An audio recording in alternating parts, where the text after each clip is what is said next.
An icy wind is blowing through this year's Southeast Asian Games. For the first time, winter sports are making an appearance.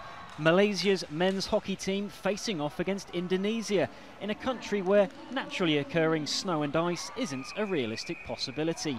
Figure skating and speed skating are also on the schedule.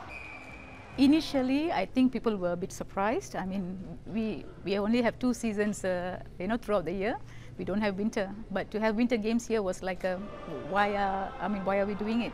But there are followers, there are associations established here, so for them this is a big breakthrough.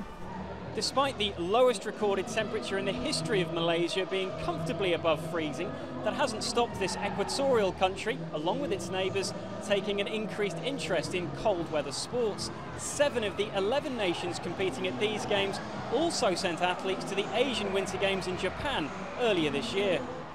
No medals were won, but priceless experience was picked up ahead of this historic home tournament for the Malaysia team. I would say in a tropical country like us, to have an ice hockey tournament here and playing in home is something amazing that it's like, to me, it's like a once in a lifetime. Malaysia's national coach is from Hungary, a country with a rich hockey tradition.